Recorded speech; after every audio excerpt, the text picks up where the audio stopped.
Hello and बखैर रागले to all of you. मैं हूँ फ़खर यूसुफ़ज़ई और आप देख रहे हैं इस वक्त मेरा यूट्यूब चैनल। आज बात करेंगे, पाकिस्तान ने भी रिसेंटली एक टेस्ट किया था फतह 2 के नाम से। उसके हवाले से एक मिड रेंज, एक स्मॉल रेंज मिसाइल सिस्टम है जो तकरीबन 400 किलोमीटर तक अपने टारगेट पे पहुंच सकता है। इसके हवाले से बहुत सारी बातें हो रही, क्योंकि पाकिस्तान का जो रडार होता है, मैं उस वाले रडार की बात नहीं करता जिस पे जहाज़ या मिसाइल या ये चीज़ें देखी जाती है। मैं उस वाले रडार की बात कर रहा हूँ जिसके ऊपर सामने होता है कि यार इंडिया हमारा जिसे कहते हैं कि एनिमी है, दुश्मन नंबर 1 है। उस लिहाज से बड़ी बातें हो रही हैं कि जी हमें बड़ा एक फ़ोक़ियत हासिल हो गई है, और ये जो ख़ैर मुख्तलिफ़ बातें, मैं एक अभी आर्टिकल पढ़ रहा था। बहुत सारी चीज़ें हैं, उसमें कुछ कंपैरिज़न्स भी शामिल हैं। इंडिया पाकिस्तान के जो एक्सपर्ट्स हैं, उनकी राय भी इसमें शामिल है। कोई कहता है कि हाँ, यहाँ पे बेहतरी है, यहाँ पे कमतर है, ये सारी चीज़ें चल रही होती है। और इंडिया के लिए कौन-सा सिस्टम बेहतर है, क्योंकि एक बड़ा मुल्क है। क्या पाकिस्तान और इंडिया को एक-दूसरे से खतरात कितने हैं? एक-दूसरे के ऊपर ट्रस्ट कितना है, ट्रस्ट डेफ़िसिट कितना है? इन हवालों से आज हम बात करेंगे। और इस सिस्टम के डिटेल में जाने से पहले आपसे रिक्वेस्ट करेंगे कि जिन-जिन लोगों ने मेरे चैनल को सब्सक्राइब नहीं किया, प्लीज़ चैनल को सब्सक्राइब करना, बेल और लाइक का बटन दबाना ना भूलें। बात हम करें फतह 2 सिस्टम, अभी इसका एक टेस्ट हुआ है रिसेंटली, और कुछ दिन पहले की बात है, यानी दिसंबर में, नए साल शुरू होने से पहले। और इसके हवाले से बहुत सारी बातें हमें सुनने को मिल रही है कि इंडिया का जो डिफेंस सिस्टम है, वो या उनका जो मिसाइल सिस्टम है, वो क्या चीज़ें ऐसी हैं कि जिसे कहा जाता है कि मतलब ये आपको ऊपर लेके आता है या आपको फ़ोक़ियत दिलाता है आपके अपोज़िशन के खिलाफ। अच्छा, अब बात ये हो रही है कि क्या पाकिस्तान का जो नया मिसाइल सिस्टम है, वो इंडिया के दिफ़ाई निज़ाम का मुकाबला करने की सलाहियत रखता है। आपको पता है कि इंडिया बहुत सारी चीज़ों के ऊपर काम कर रहा है। एक तो उन्होंने S-400 सिस्टम है जो दुनिया का अच्छे सिस्टम्स में उनका शुमार होता है, जो मिसाइल शील्ड सिस्टम है। वो पहले वो हासिल कर चुके हैं, और रशियन मेड सिस्टम है ये। और 5 या 6 जगहों पे उसको वो इंस्टॉल भी कर चुके हैं। कुछ पाकिस्तानी बॉर्डर्स के साथ, शायद 1-2 जगहों पे चाइना बॉर्डर के साथ उसको उन्होंने इंस्टॉल किया है। अब जहाँ तक बात है इस सिस्टम की, कि क्या ये उसको चकमा दे सकता है, जो उनका एक शील्ड सिस्टम है? क्योंकि इंडिया के पास न सिर्फ S-400 है, बल्कि इंडिया कोशिश कर रहा है कि जो एक और सिस्टम है इज़राइल के पास, उसको हासिल करने की भी उन्होंने कोशिश की है, और शायद उनको बहुत ज़्यादा चांस है कि वो उनको मिल भी जाए। कैसा सिस्टम है? आयरन डूम के नाम से मिसाइल डिफेंस सिस्टम है, जिसको इज़राइल इस्तेमाल करता है। अभी हमास ने जब रॉकेट्स फायर किए थे, उस हवाले से। लेकिन जो आयरन डूम मिसाइल सिस्टम है, उसके हवाले से पाकिस्तानी एक्सपर्ट्स भी और इंडियन एक्सपर्ट्स भी, जो रिटायर्ड लोग हैं और इन टेक्नोलॉजीज़ और इन चीज़ों से वाकिफ़ियत रखते हैं, उनका उन वो एक बात करते हैं कि ठीक है, इज़राइल एक छोटा मुल्क है, उनके लिए तो आयरन डूम सिस्टम एक बेहतर सिस्टम है, इसमें कोई शक नहीं है। लेकिन अगर उसको एप्लाई आप कर दें हिंदुस्तान के ऊपर, इंडिया के ऊपर, तो इंडिया क्योंकि एक बहुत बड़ा मुल्क है, शायद पता नहीं कई इज़राइल उसमें आके समा सकते हैं, तो उनके लिए फिर ऐसा है कि ये सिस्टम इतना कारआमद नहीं है। बट अ, वो कुछ एक्सपर्ट्स ये भी कहते हैं कि भई उनके जो मेन सिटीज़ हैं, जिस तरह मुंबई है, कारोबार के हवाले से एक बिज़नेस सिटी माना जाता है, दुनिया भर में उसका नाम है, और न्यू दिल्ली की वो बात करते हैं कि वहाँ पे ये सिस्टम लगाया जा सकता है। ठीक है। मतलब पॉसिबिलिटीज़ हैं, लेकिन थोड़ा-सा फ़तह 2 के हवाले से जो अभी तक खबरें आई हैं, उसके हवाले से बात करते हैं। कि ये जो सिस्टम है 400 किलोमीटर तक फासले तक, यानी जो डिस्टेंस है इसको, यानी ठीक-ठीक निशाने पे ये जा सकता है। इससे पहले 2021 में, अगस्त 2021 में जो फ़तह 1 रॉकेट सिस्टम है, उसका एक टेस्ट पाकिस्तान ने किया था। अब ये उसका उसी की इस सीरीज़ का यानी पार्ट 2 है। ये फ़तह 2 मिसाइल सिस्टम परवाज़ की जदीद तरीन सलाहियतों से लैस है और ये हदफ तक मार करने की जदीद टेक्नोलॉजी से आरास्ता है। बहुत अच्छी बात है। और कहते हैं कि ये बेहतर अंदाज में निशाना लगाने की टेक्नोलॉजीज का हामिल है। और इसके मुताबिक सेटेलाइट से मुंसलिक इस मिसाइल की फिजा में परवाज की सलाहियत ने इसे मजीद मौसर कर दिया है। आईएसपीआर के मुताबिक इन अवामिल की वजह से ये मिसाइल दागे जाने के बाद अपने हदफ से नहीं चूकता, यानी हटता नहीं है और दागे गए हदफ को दुरुस्त अंदाज में ये निशाना बनाता है। खैर, माहिरीन कहते हैं कि फ़तेह 2 को फ्लीट ट्रैजेक्टरी व्हीकल करार देते हैं, जिसका मतलब है कि इसे रडार पर नहीं देखा जा सकता। और वो ये भी कहते हैं कि बैलिस्टिक मिसाइल का अपना रास्ता होता है, वो खला में दाखिल होता है और वहाँ से दोबारा ज़मीन में वापसी करता है। इस अरसे के दौरान जो अपोज़िशन होती है, उनके रडार इसका पता लगाते हैं और जवाबी कार्रवाई करते हैं, जबकि इसकी ट्रैजेक्टरी मुख्तलिफ होती है। ये तो बात हुई बैलिस्टिक मिसाइल की और फ़तेह 2 की।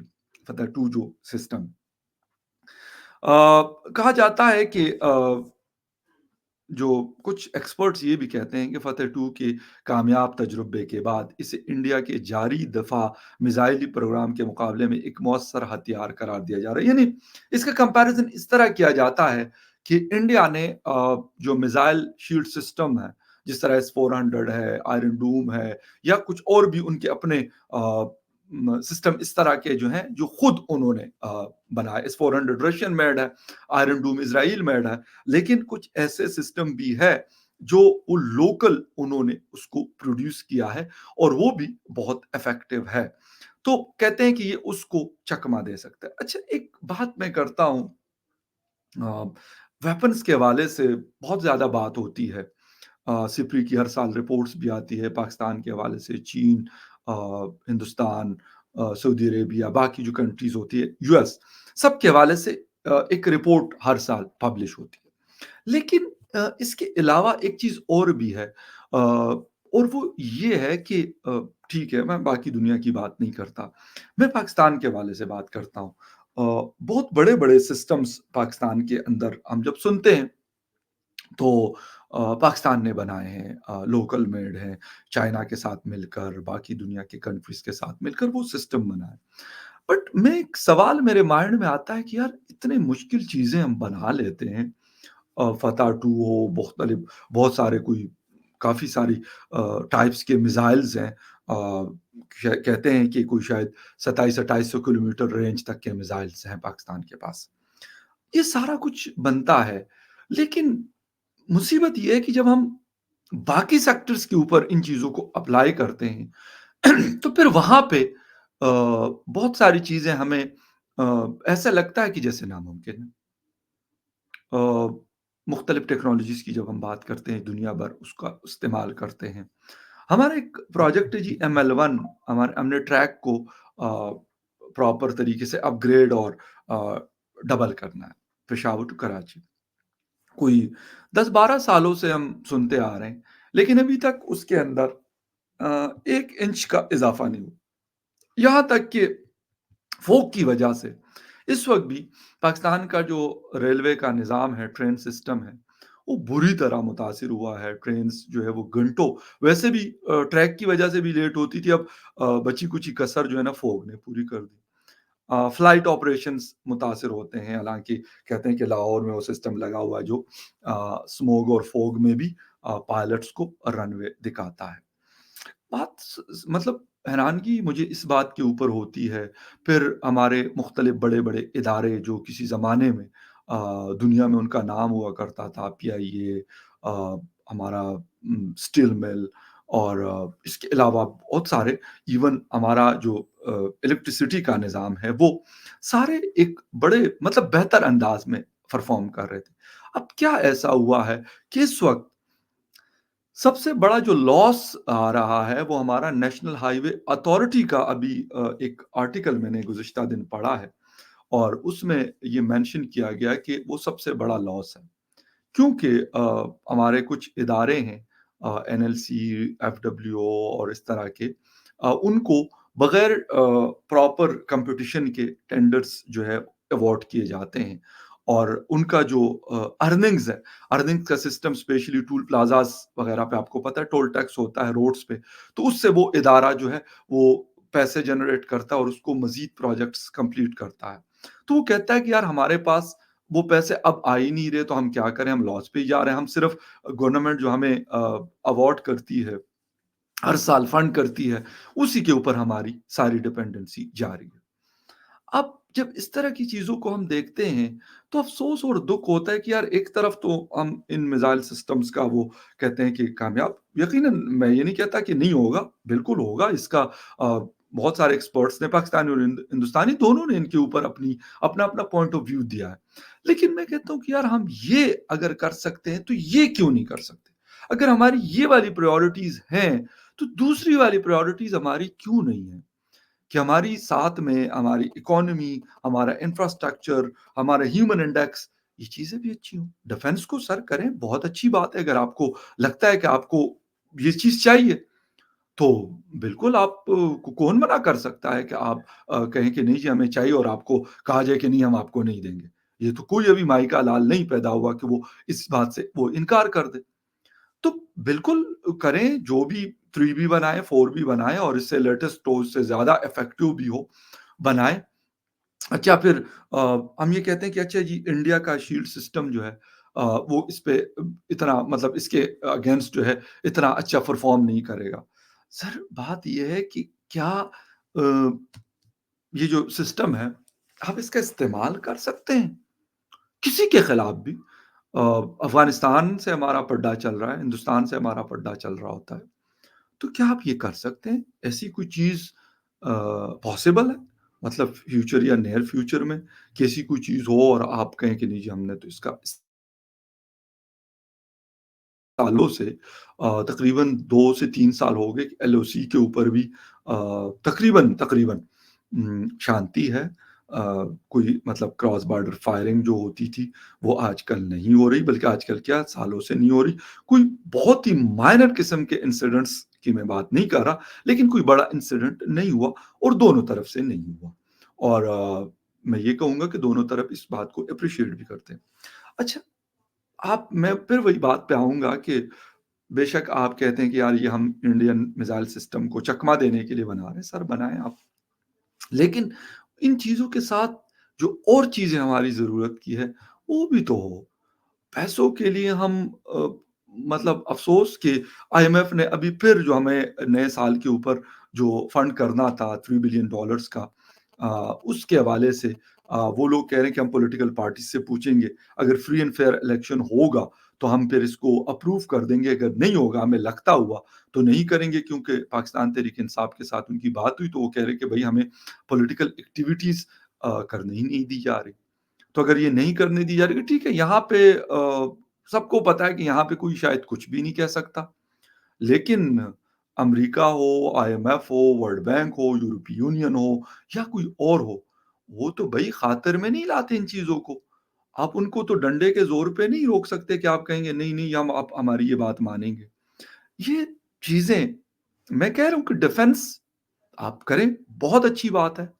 जहाँ-जहाँ पे भी ज़रूरत होती है, जिस-जिस चीज़ की भी ज़रूरत है, वो जहाज़ है, वो टैंक है, हालाँकि टैंकों के हवाले से एक्सपर्ट्स बताते हैं, मैं इस फ़ील्ड का एक्सपर्ट नहीं हूँ, जो डिफेंस से रिलेटेड वो कहते हैं यार टैंक्स अब उस तरह की उसकी इफ़ेक्टिवनेस नहीं रही क्योंकि उसको उसका इस्तेमाल जंगों में अब इतना है नहीं और जो फ्यूचर में इस तरह की चीज़ें हमें मैं कहता हूँ खुदा ना ख़ास्ता अल्लाह ना करे कि कभी इस किस्म की हो हमारी किसी के साथ भी। हिंदुस्तान के साथ, अफ़गानिस्तान के साथ या किसी के साथ भी हमारा कोई इस किस्म का पड़ाव हो, बिल्कुल नहीं। लेकिन उसका इस्तेमाल कहते हैं कि अब इतना नहीं है। अब ये जिस तरह ये मिसाइल-शिज़ाइल हैं और या फाइटर जेट्स हैं, ड्रोन्स हैं, ये टेक्नोलॉज़ी ज़्यादा ये नहीं पाकिस्तान इसके ऊपर काम कर रहा है, ड्रोन्स का भी हम सुनते रहते हैं। मिसाइल्स का तो अक्सर सुनते हैं 1, 2, 3 मुख्तलिफ और वो बाकी وہ ابدالی ہے، نصر ہے، غوری ہے، بابر ہے اور پتہ نہیں اور بھی بہت سارے مجھے سب کے نام ویسے بائی دی وے نہیں آتے، لیکن مطلب جو بڑے-بڑے نام سامنے ہوتے ہیں تو وہ میزائل ہم نے بنائے ہوئے ہیں۔ تو میں کہہ رہا ہوں کہ اگر ان ٹیکنالوجیز میں ہم آ، آگے جا سکتے ہیں جو دعویٰ کیا جاتا ہے، تو باقی چیزوں میں بھی ہمیں پھر آگے جانا چاہیے، ہمیں وہ چیزیں بھی بنانی چاہیے اپنی ضرورت کی، جس کے اوپر ہم امپورٹس میں بلین آف ڈالرز لگاتے ہیں اور پیسہ ہمارے پاس ہوتا ہے ادھار کا۔ اگر ہم ان ٹیکنالوجیز اور ان چیزوں کا ایک استعمال اس طریقے سے کر لیں کہ ہم باہر سے کہیں کہ یار ہم اپنے آپ کو انٹرنلی اتنا مضبوط کر لیں گے، کچھ تھوڑی سی پازیٹیو چیزیں ہمیں دیکھنے کو مل رہی کہ شاید ایکسپورٹس چائنا کو اور باقی دنیا کو کچھ بڑی ہیں، جو بڑی اچھی بات ہے۔ اگر گریجولی کیا جائے، ایک دم سے تو نہیں ہوگا کہ ہماری اکانومی $250 ارب سے $1 ٹریلین پہ پہنچ جائے گی، بٹ گریجولی اگر ہم پروسیس کریں اور تھوڑا سا اکانومی کو ایک اور باقی کنٹریز کے لوگوں کو تھوڑا سا ایک جسے کہتے ہیں نا ایک سانس لینے کا موقع دے، تو چیزیں ہو سکتی ہیں۔ آپ لوگوں کو آپ اپنا کام کریں، یہ میزائل شزائل جو باقی چیزیں ڈرونس وغیرہ اس کے اوپر اچھی ریسرچ کریں، اس کو اپنے ڈیفenس کے لیے تو ٹھیک ہے، آپ ڈیفenس کے لیے بناتے ہیں اس کا استعمال کریں، لیکن ڈیفenس کے علاوہ اس کا استعمال باقی کہاں پہ فائدہ مند ہو سکتا ہے، جس طرح کے سیول نیوکلیئر پاور پلانٹس ہوتے ہیں الیکٹریسٹی پروڈیوس کرنے کے لیے ہمارے ہاں بھی K1 2 3 اور 4 کام کر رہے ہیں اور تقریباً شاید 3000 میگا واٹ کی الیکٹریسٹی بنا رہے ہیں اور اس کی ریٹس بھی بہتر ہیں۔ تو اگر اس طرح کی چیزیں ہم اس پہ استعمال کر لیں تو اس سے یہ ہوگا کہ ہم جو ریورس پہ جا رہے ہیں، یعنی اس وقت اگر ہم نیچرل گیس کی پرائس کو دیکھ لیں، یعنی ایک عام گھر کا جو نیچرل گیس کا بل ہے، بلیو می کہ وہ تقریباً جو 1000 2 ہزار روپے آتا تھا وہ 20 سے 25 ہزار روپے کا بل آ رہا ہے۔ میں یہ نہیں کہتا کہ انرجی مہنگی نہیں ہوئی، لیکن دنیا بھر میں مہنگی ہوئی، دنیا بھر کے لوگ اس کو فیس کر رہے ہیں، ہم بھی کریں گے، بٹ اس کے لیے ایک چیز یہ ہو سکتی ہے کہ اس کا جو الٹرنیٹ ہے ہم اس کے اوپر کام کر لیں، مطلب جس طرح اس طرح کی ٹیکنالوجیز ہے تو اس کا استعمال دوسری چیزوں میں بھی کیسے ہو سکتا ہے، یہ میرے خیال میں جو سائنٹسٹ ہوں گے، جو انجینئرز ہوں گے، جو ایکسپرٹس ہیں وہ بالکل بتا سکتے ہیں، ایسا نہیں کہ اس کا استعمال نہیں ہو سکتا ہو، لیکن ہم اس چیز پہ تو لگے ہوئے کہ یار اتنی رینج کا ہم نے بنا دیا، اتنی رینج کا جی یہ بھارت کے فلاں شہر کو نشانہ بنا سکتے ہیں، یہ فلاں بھارت، حالانکہ کہیں ہمیں بھی پتا ہے کہ ٹھیک ہے باتیں ہم کر لیتے ہیں، لیکن یہ کوئی مذاق تھوڑی ہے کہ آپ کہیں گے کہ ہم یہ دہلی کو نشانہ بنا دیں گے، ہم یہ بنگلورو کو یہ مطلب اگر ہم ریالٹی کے اوپر بات کریں تو شاید یہ ممکن نہیں رہا یہ سارا کچھ، اس کی بہت ساری وجوہات ہیں۔ ایک تو یہ نہیں ہے کہ ہندوستان بڑا ملک ہے، مضبوط ہے، اکانومی بڑی ہو گئی، ڈیفنس زیادہ ہے، نہیں، یہ وہ ایک الگ فیکٹر ہے۔ دنیا کا پریشر اتنا بڑا ہے کہ ہم اس کو، میرا نہیں خیال کہ ہم اس کو برداشت کر سکتے ہیں اس قسم کی چیزوں کو، اور آئی تھنک سو کہ انڈیا بھی اس طرح کی کوئی، میرا نہیں خیال کہ کوئی اس طرح کی چیز وہ کرے گا، وہ دیکھے گا کہ یار ہم اس طرح کے میزائل مار دیں یا کوئی اور چیز کر لیں، ہے ان کے پاس بھی بہت بہت ساری ہم سے زیادہ چیزیں ان کے پاس ہے، 5 گنا بڑا ملک ہے تو بجٹ ہم سے 5 گنا کیا 6 گنا ہم سے بڑا ہے ان کا ڈیفنس کے حوالے سے، تو اگر ہمارے پاس 10 چیزیں ہوں گی تو ان کے پاس کم از کم 50 60 ہوں گی، کوئی بھی چیز اوورال اگر بات کرتا ہوں تو ایسا تو نہیں ہے کہ وہ بیٹھے ہوئے ہیں اور ہم کہیں اچھا جی ہمارا والا تو یہ فلاں جگہ پہنچ سکتا ہے، ان کا والا بھی تو ایک ایک کونے میں پہنچ سکتا ہے، ان کے پاس بھی ساری چیزیں، تو میں نے نہیں خیال کہ دونوں طرف اس طرح کی کوئی پاسبلٹیز نظر آتی ہے، آئی ڈونٹ تھنک سو، فی الحال ایسا کوئی نہیں ہے۔ کشمیر کی بات ہوتی ہے لیکن اس کے اوپر بھی مجھے لگتا ہے کہ اب کچھ تھوڑا سا وہ خاموشی ہوئی اور بہت زیادہ ٹھیک ہے باتیں باتیں تو ہم سنتے رہتے ہیں لیکن اس سے آگے کی کوئی کہانی نظر نہیں آتی۔ خیر اینی وے ہم کنگریچولیشن کہیں گے اور ریکویسٹ بھی کریں گے جو لوگ یہ بناتے ہیں تو ان سے کہیں گے کہ بھائی یہ باقی چیزوں کا بھی کچھ الٹرنیٹ نکال لے بھائی، تو بڑی مہربانی، لوگوں کو تھوڑا سا ریلیف مل جائے گا تو آپ کا کیا جائے گا، آپ کو تو پیسے مل جائیں گے، وہ بل جو دیتے ہیں زیادہ کے بجائے تھوڑا سا ریلیف اگر دے دیں تو آپ کی بھی بلے بلے ہوگی اور عوام بھی خوش ہوگی۔ تو خیر anyway will see you again in the other news update, تب تک کے لیے ٹیک کیئر، بائے۔